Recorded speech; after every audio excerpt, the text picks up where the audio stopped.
I love to work at nothing all day, and I'm about to take care of some business. Hey, you having a good day? You don't show more people, right? All right, so the question becomes, who? What kind of people? And I want to talk to you about that. Before I do, but let me say this. Earlier today, like when Mike and I, we start the day off and we're coming down, and that's my partner. We did this together. And when it was just he and I sitting at a table at Jason's Deli going, man, let's do this. We'd be crazy not to do this ourselves. But I never cared to own the company or anything. I just wanted this to exist. This is the company I wanted to join, but it didn't exist. I was happy being a networker, but now I got a job. At least I'm not just over broke though. So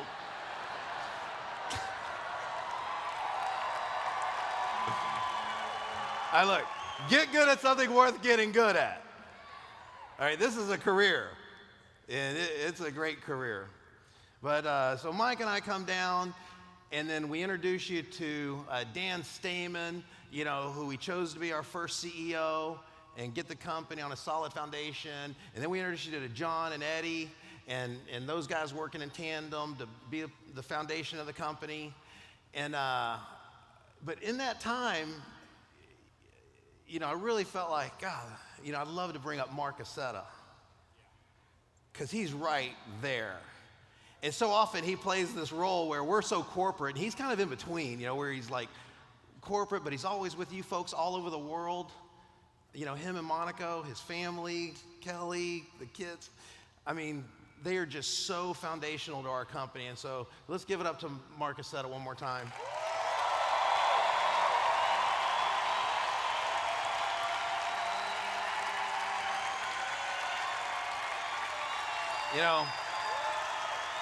Absolutely. He had Mark had a dream. Mark had a vision. And what he does is so unique and so special. God bless him, and we're so blessed to have him. Now, I want to kind of just give you a sense of, where the dream started for me.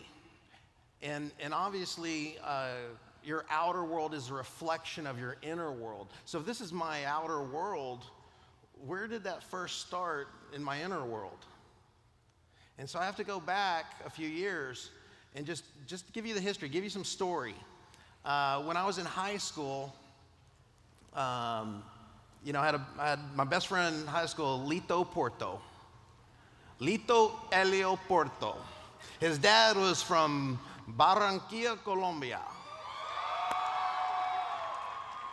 And really poor. But he made good grades. He became a brain surgeon, a neurologist. And so we're going to a private Catholic school here in Fort Worth. Do I have a clicker? They didn't give me one, or I ran off without it. So I'm going to need help with my slides here. Okay, so this is my buddy Lito. And cool dude. I mean, just a creative, intellectual, spiritual guy. I mean, his dad and his mom, him being a brain surgeon and his mom traveling around the world, learning how to cook, all these different things. So I'd go to their house and there'd be all this world music playing, and there'd be foods from around the world. And just the hours that would go by of us just hanging out in the kitchen or doing whatever. And it was just so much love, and it was so interesting.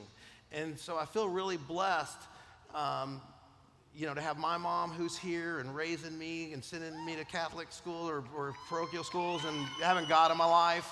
I appreciate my dad for teaching me business and entrepreneurship. I appreciate them in planting that travel bug inside of me. And I'd go to his house and stuff from all over the world. And in his room, there's stuff just laying everywhere that was just so neato. Just stuff from all over the world.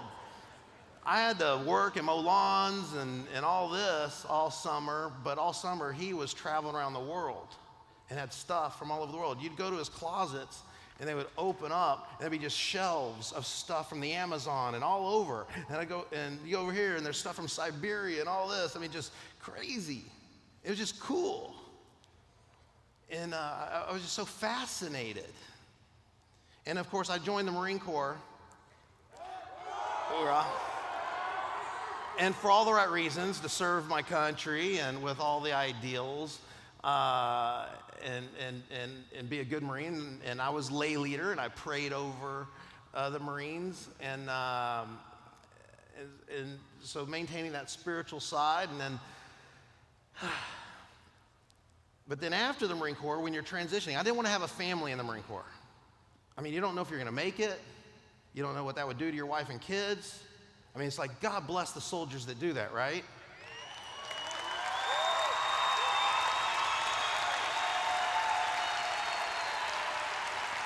And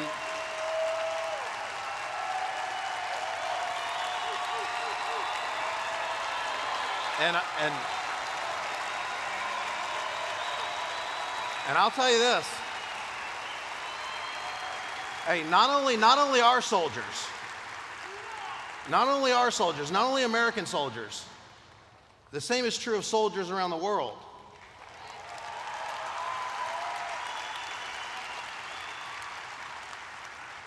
Because it certainly would be better if we could all just get along. And I promise that's a big part of World Ventures for me. That I like that we're becoming friends from around the world. And I don't want to fight with you. I just want to love you. I want to go eat and drink with you. I want our kids to grow up and speak all these languages, you know? So, but, you know, stuff happens. It's just sad that that's the world we live in. But, you know, there is that real world, and I don't know if we're going to change that one. But let's have our world.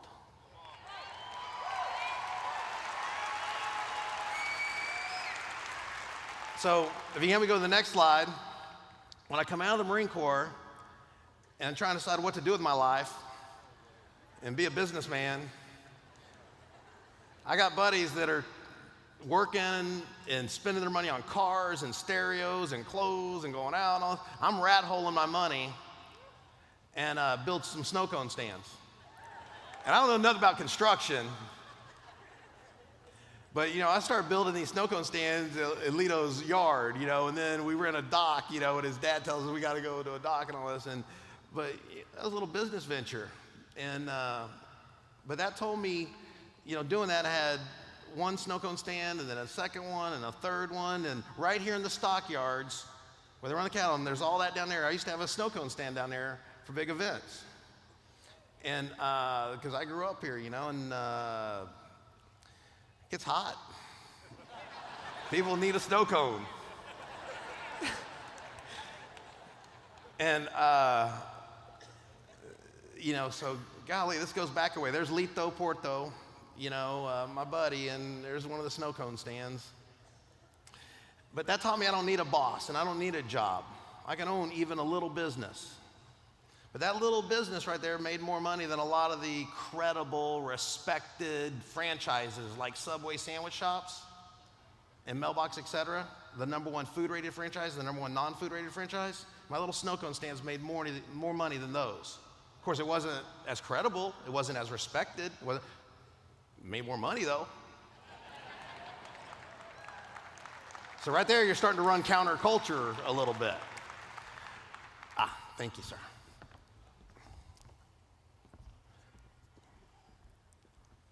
Now, I just had to take a picture of this. And I took this, you know, all these years ago.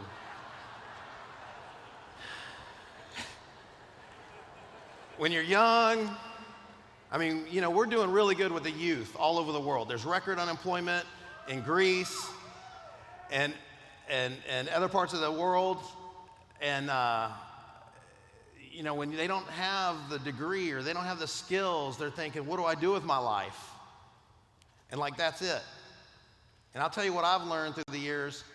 You know, I'm not better than anybody, but nobody's better than me either. And And I recruit anybody. If somebody's got a gleam in their eye and the kick in the step like Matt Morris did when he was waiting tables, I get to see the fire in his belly. That's who I want to recruit. You show me somebody who's good at anything, and I believe they'll be good at anything. And when Matt was that good, hard-working waiter, look at him today. Same guy. Doesn't matter he was a waiter then, and he's IMD, working on triple IMD or quadruple IMD, I'm not sure which. But he's up there. And same guy, though. And so we're all equal. And man, woman, old, young, black, white, college degree, no college degree, it doesn't matter. We're all equal. Some of us just know stuff. You know what I mean? We don't. Yes.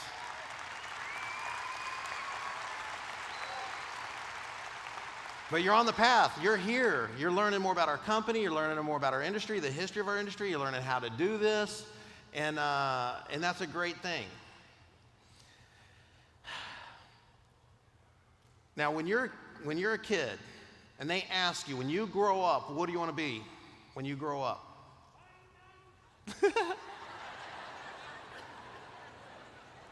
Well, I ain't grown up yet. Susan always says, grow up. And I'm like, grow down.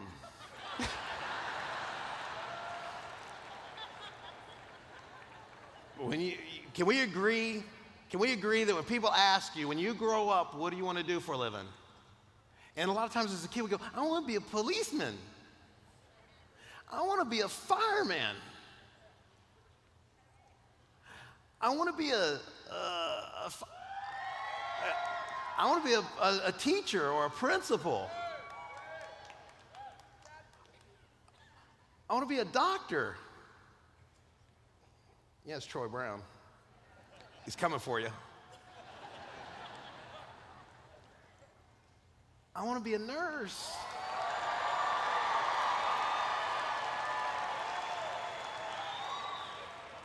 I want to be a lawyer. Zena. Army. Randy Bowles. Navy. Look at Jefferson.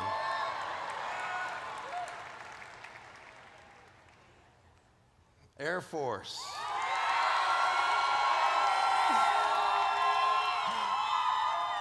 And Marines.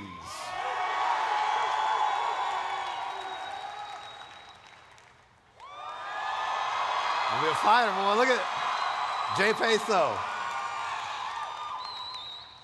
Julio.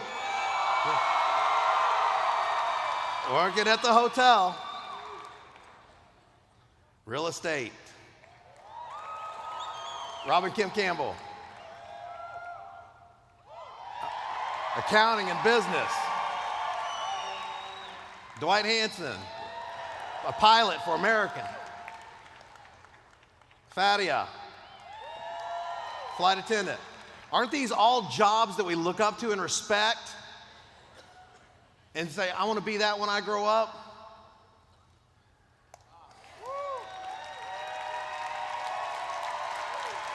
All right, ladies and gentlemen, let me go back through this. Do me a favor, and please welcome to stage these people I just showed and more. Come on up, guys.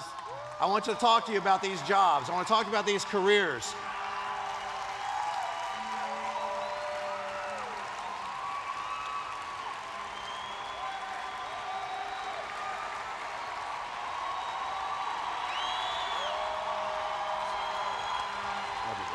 Light up, light up.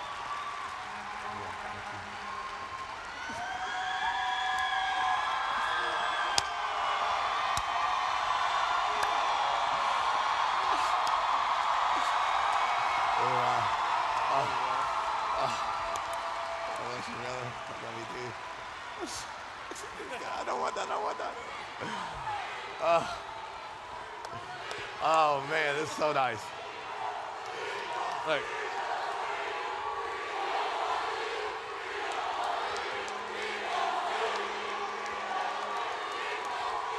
All right. Oh, man. Look, When they ask you, when you grow up, what do you want to be? Usually this is what comes to mind. A police officer, fireman, teacher, military, construction, real estate, pilot. Did any of you ever say, I want to be a network marketer?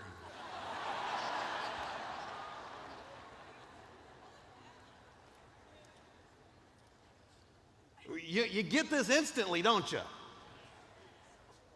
And you can appreciate and respect not only these people, but the job that they're doing. These jobs, not only from our people here, but these jobs that they represent are important jobs done by important people, credible people, honorable people doing this honorable job.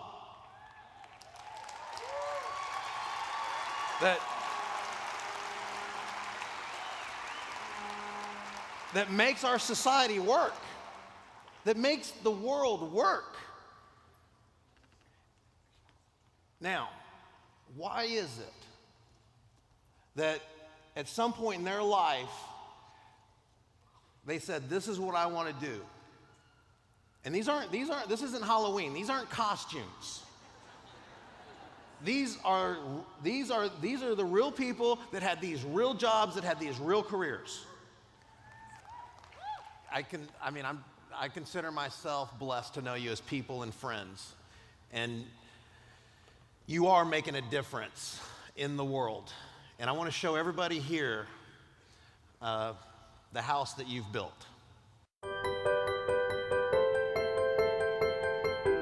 Hello, friends. Welcome to our new corporate headquarters here in Plano, Texas. And from right here, we plan on serving you as you go about having more fun in your life, creating more freedom in your life, creating more fulfillment in your life. We started this company back in 2005, and Wayne and I, we met at Jason's Deli in Irving, Texas. We came together. We had a very small staff, I think maybe 10 people when we started the company, and we were in this little executive suite office. And then as we continued to work together and grow together, we moved another office and then another office, and we got thousands of square feet and then 10,000 square feet. The space that we're in now, it's 40,000 square foot office. It was so big when we first moved in, we thought, wow, we're never gonna outgrow this.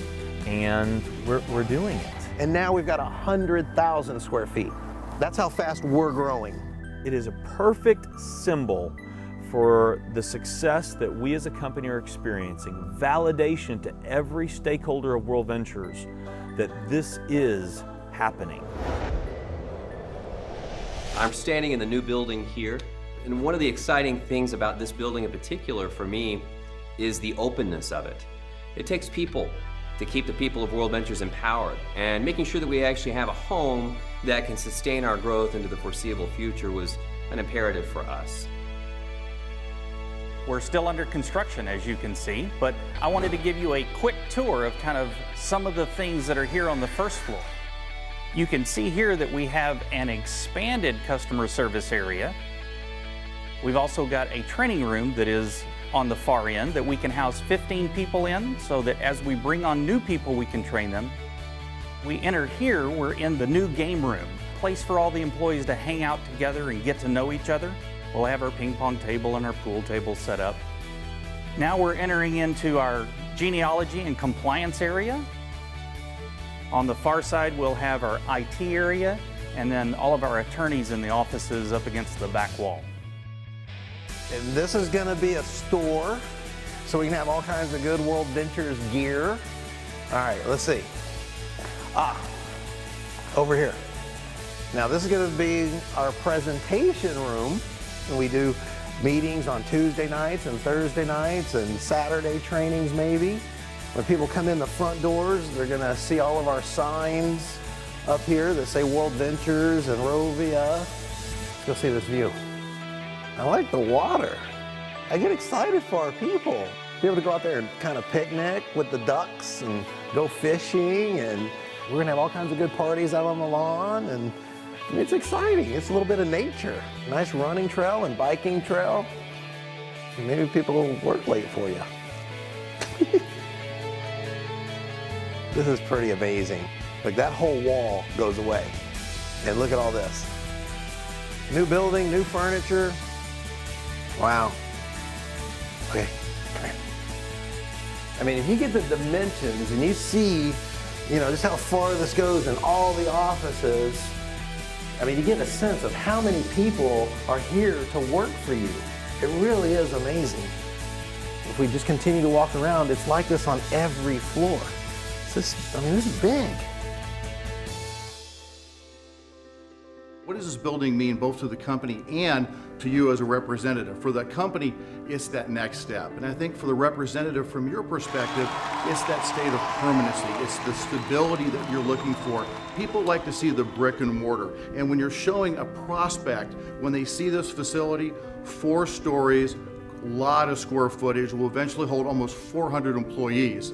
It's something that you can be proud of to point to. And I'm excited for those that are involved in World Ventures that they've got a place that they can show people, they can point to, even if it's just a video on a website, that they can say, wow. Because the power of somebody walking into a building and seeing this is real is, it's pretty amazing.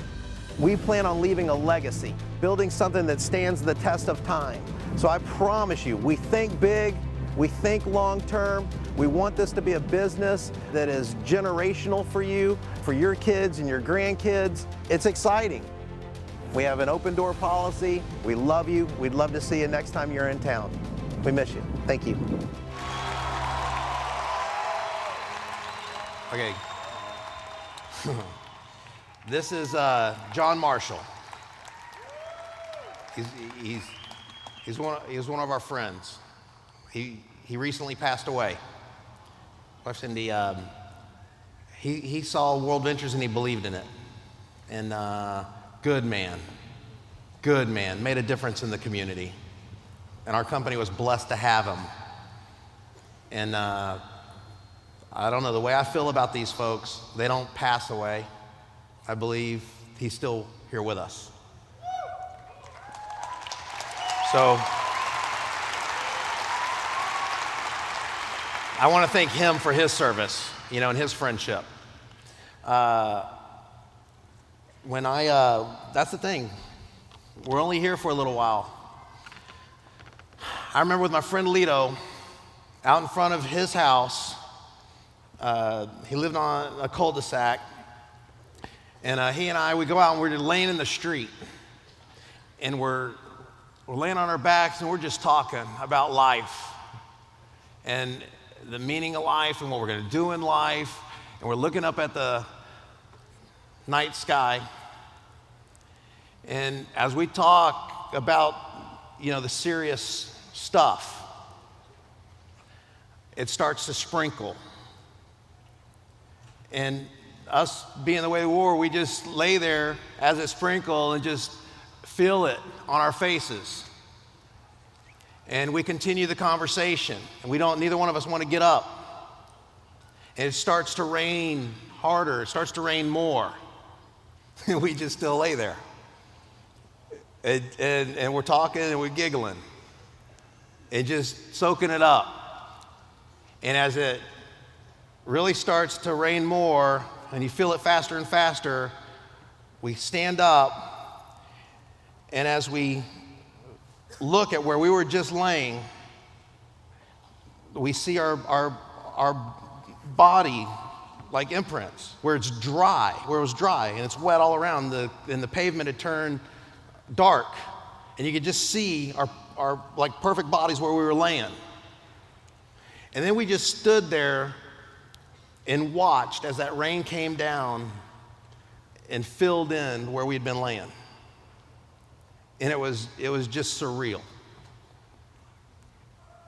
And when I think about that memory, and we talk about it often, it was so impactful. It was a metaphor of how, you know, we are here for a little while. It reminds me of when your casket goes in that ground and they start throwing dirt on there, and pretty soon you disappear and you're gone. And you fade away. So we're here for a little bit. And I think we're building something together, something important. something that I believe is going to outlast me, and I hope you feel the same way.